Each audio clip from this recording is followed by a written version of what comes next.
ఈ లంబాడిస్తున్నారు వాళ్ళందరూ జై శివలాల్ అని ప్రారంభిస్తాను నేను మాట్లాడినప్పుడల్లా. అలాగే ఆయన చెప్పానుగా ఈ విద్యుత్ శాఖ ఆయనతో చెప్పాను, స్వామీజీ మేము మళ్ళీ పిలుస్తాను, నేను రాను, మీరిక్కడ శివలాలు హాతీరాం బావాజీ రాణా ప్రతాప్ విగ్రహాలు పెడితేనే మీ ఊళ్ళో నన్ను పిలవండి, లేకపోతే రానని చెప్పా. ఎందుకు పెట్టావు, నీకు పౌరుషం లేదా?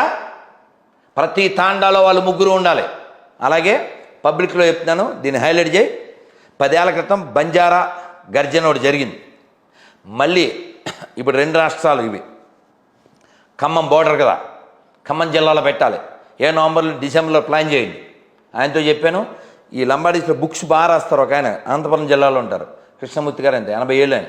ఆయనతో కూడా చెప్పా, నీది కూడా చెప్తున్నాను, ప్లాన్ చేయండి. ఈ సంవత్సరం ఎండింగ్ లోపల బంజారాస్ డిమాండ్స్ అన్నీ బయటికి రావాలి. శివలాల్ పాఠం ఒక రాష్ట్రంలో ఉండాలి, హాతీరాం బావాజీ పాఠం ఇంకో రాష్ట్రంలో ఉండాలి. ప్లాన్ చేయండి. శివలాల్ పాఠం ఇక్కడ పెట్టండి, లేకపోతే అది ఏదైనా చేయండి. ఇది నెక్స్ట్ ఇయర్ కల్లా ఇంప్లిమెంట్ అవ్వాలి. ఇలాంటి మహానుభావులు చరిత్ర ఉండదు. ఎవడో అక్కర్లేని దరిద్రం అంతా చదువుతారు. స్వాభిమానంలే, పౌరుషంలే, డబ్బులు లేని వాళ్ళు ఏం లేదు, సొమ్ము దమ్ము ఉన్న వాళ్ళు ఉన్నారు. అమాయకులు ఎందుకు వెళ్తున్నారు? ఎడ్యుకేట్ కాలేదు కాబట్టి. ఇప్పుడు ఇన్ని మాటలు ఎందుకు? ప్రశాంతంగా ఉన్న తాండాలు ఎక్కడో మారుమూలలో ఉంటాయి స్వామి, అక్కడ కూడా ఇలాంటివి జరుగుతుంటుంటే అసలు ఏం చెప్తారు బంజారా బిడ్డలకి? ఒక గురూజీగా స్వామీజీగా మీరు ఏం చెప్తారు?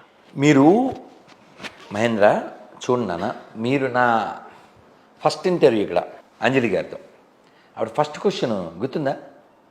అద్భుతమైన క్వశ్చన్. అంటే నా ఆవేదనని గమనించి అడిగిన ప్రశ్న. ఎప్పటికీ నా ఆన్సర్ అదే ఉంటుంది.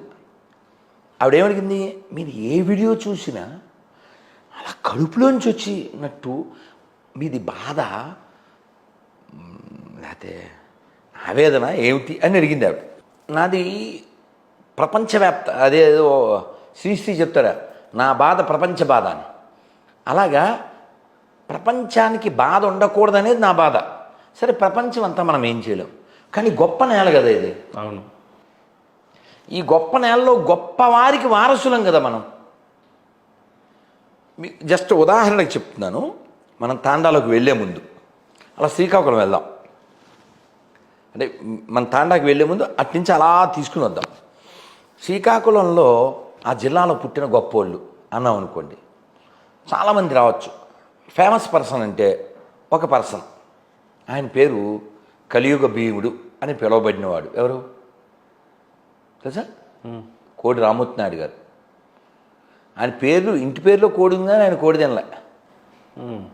ఆయన చెస్ట్ మీద ఏనుగుని నిలబెట్టుకున్నాడు. ఓ చెక్క వేసి చెస్ట్ మీద ఏనుగుని నిలబెట్టుకున్నాడు. కెపాసిటీ ఉంది, అది కెపాసిటీ. శాంపిల్కి చెప్పా. ఇప్పటికీ మీరు శ్రీకాకుళం పల్లెల్లోకి వెళ్ళండి, అక్కడ ఉండే తల్లులు ఆ సాంప్రదాయానికి అనుగుణంగా ఆ లావులో కాళ్ళకి ఆ వెండి ఆ కంకణాలు చేతులకి వేసుకుంటారు. నేను ఒక పేరు చెప్పా. అలా ముందుకు వస్తే విజయనగరం జిల్లాలో ఆదిభట్ల నారాయణ దాస్ గారు సంగీత కళాశాల ఉంది, మన ఘనసాల గారు చదువుకున్నారు, సాయంటి గారు కూడా చెప్పారు. బొబ్బిలి వీణకి ప్రసిద్ధి. వీర రక్తపు దార వారవోసిన సీమ, పలనాడు నీదెరా వెలనాడు నీదెరా, బాలచంద్రుడు చూడ ఎవడోయి, తాండ పాపయ్యగూడ నీ ఓడోయ్, తాండ పాపయ్యగూడ నీ ఓడోయ్, చెయ్యెత్తి జై కొట్టు తెలుగోడా, గతమెంతో గణకీర్తి కలవోడా. సో మన గతం చాలా గొప్పది. ఈ గతం మరిచిన వాడే మతం మారి కథమైపోతాడు. అది నా బాధ. మీ అమ్మా నాన్న, మా అమ్మా నాన్న భూమి మీద ఉన్నా లేకపోయినా వాళ్ళని తిడితే, వాళ్ళ ఫోటో మీద ఏదైనా వేస్తే మనకు కడుపు కాలుతుంది, ఎందుకంటే వాళ్ళకి పుట్టాం కాబట్టి. కానీ మతం మారిన వాడికి అమ్మా నాన్నకి వాల్యూ ఉండదు, తన పూర్వీకులపై వాల్యూ ఉండదు, దేశ జెండాకి వాల్యూ ఉండదు. నాతో డిబేట్కి రావాలంటే వాడు వందే మాతరం పాడాలి, వాడు జనగణమన పాడాలి, జాతీయ జెండా శాల్యూట్ కొట్టాలి, ఈ దేశాన్ని మొక్కలు చెయ్యాలి అని చెప్పిన వాడి మతస్థుల్ని వాడు ఏకి పారేయాలి. లేకపోతే వాడి పేరు ఉపేంద్ర, వాడి పేరు విజయ్ కుమారా.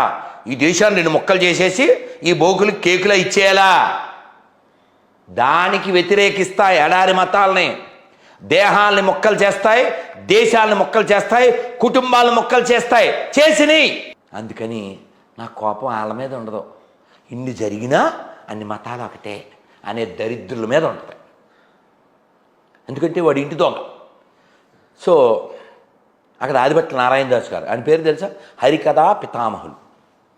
ఈ నెల 27 నుంచి 31 వరకు 5 రోజులు మన కరట కళ్యాణి గారు ఆయన సంగీత వారోత్సవాలు, ఆయన హరికథా వారోత్సవం చేస్తున్నారు. సో మళ్ళీ బహుశా నెలాఖరికి వస్తా. సో ఆదిభట్ల నారాయణ దాస్ గారు ఈ హరికథని చాలా చక్కగా మేళవించారు. అద్భుతం, అద్భుతం. ఆయన శిష్యుల్లో ప్రశిష్యుల్లో ఇప్పటికీ అంత అద్భుతంగా చెప్పేవాళ్ళు ఉన్నారు. అలాంటి వారిలో ఒకరు నాకు చాలా ఇష్టమైన వారు, ప్రస్తుత నవీన కాలానికి తగ్గట్టు ఉండేటువంటి వారు సింహాచల శాస్త్రి గారు. మన అంజలి గారితో ఇంటర్వ్యూ చేసినప్పుడు కూడా చెప్పాను. ఎందుకు ఇష్టం అంటే ఈ నవీన కాలానికి తగ్గట్టు హరికథ చెప్తారు. Is highly educated. తిరుపతి సంగీత కళాశాలకి ప్రిన్సిపల్గా చేశారు వారు. వారు అంటారు, ఎప్పటికయ్యేది ప్రస్తుతం ఆ టాకి అదస్ హార్ట్ను హట్టింపక హట్టివ్వక ఎస్కేపీ తిరుగువాడు ఎక్స్పర్ట్ సుమతి అంటారు. అలా సరే. సో ఆదిభట్ల నారాయణ దాస్ గారు, ఆయన విగ్రహం విశాఖపట్నం ఎయిర్పోర్ట్లో ఉంటుంది. నేను ఎప్పుడు వెళ్ళినా ప్రణామం చేసి ఆయనతో సెల్ఫీ తీసుకుని వస్తాను. సో మహనీయులు పుట్టిన నేల. ఆయన ఎంత గొప్పవాడంటే, ఏమండి మీరు రాస్తారు కదూ, పలానా ఆయన మీద ఏమీ రాయలేదనుకుంటా అన్నాడంట ఓ స్టేషన్ మాస్టర్. శిష్యుని పిలిచి, ఒరే ఇంకెంత తేమింది రైలు కన్నా, అరగంట ఉంది గురుగారు అన్నాడు. అయితే వాళ్ళ దగ్గర రఫ్ పేపర్లు ఉంటాయి కదా, ఒకవైపు వాడిని అది ఇచ్చేయి అని పేపర్లు తెచ్చి అరగంటలో బుక్ రాసేసారండి. అలా 8 భాషలు వచ్చిన మహనీయుడు ఆయన. భయంకరమైన ఎండ అంట, 52 degrees. పరిస్థితి పెట్టాలో రాలిపోయే పరిస్థితి. వాళ్ళ అమ్మగారు, ఏరా ఏమీ చేయలేమా అంటే, అమ్మ పరమశివుడిని ఆరాధన చేద్దాం అని గొడుగు తీసుకుని చెప్పులు వేసుకోకుండా ఆ ఎండలో శివాలయానికి వెళ్ళా. గొడుగు ఎందుకురా, మరి వానొద్దుగా, అప్పుడు ఇంటికి రావాలిగా, ఫెయిత్ చూడండి.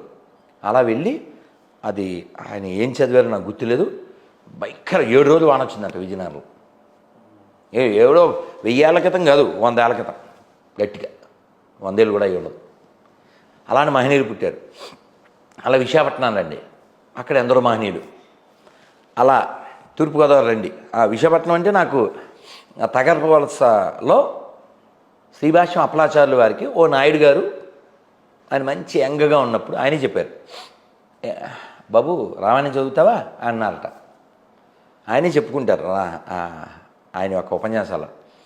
అప్పుడే వ్యాకరణం అది చదువుకుని కాస్త గర్వంగా ఉన్నాను. ఆయన రామాయణం చదువుతావా అన్నారు. చదువుతానండి అన్నాను. అదే ఈ రోజుకి నాకు రక్షగా ఉంది.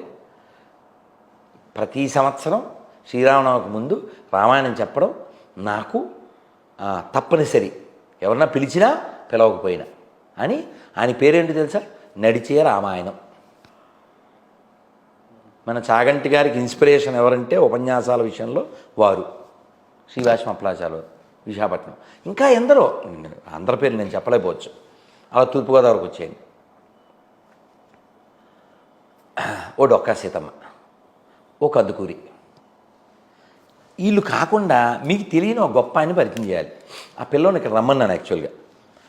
అయితే వాడు నేను కాదండి మా నాన్నగారు వస్తారు అని చెప్పాడు. ఆ పిల్లోడు ఇక్కడే ఉంటాడు. ఇంతకీ ఎవరా గొప్పతనంటే, సర్దార్ కాటను అది కట్టాడు అని చెప్తారా? ఏం కట్టాడు? ధవళేశ్వరం. సర్దార్ కాటను ధవళేశ్వరం బ్యాజ్ కట్టాడని చెప్తారు కదా. మరి ఆ వెనకాలుండి నడిపించింది ఎవరు? ఆయన వెనకాల ఒక ఇంజనీర్ ఉన్నాడు. ఆ ఇంజనీరు ధవళేశ్వరం.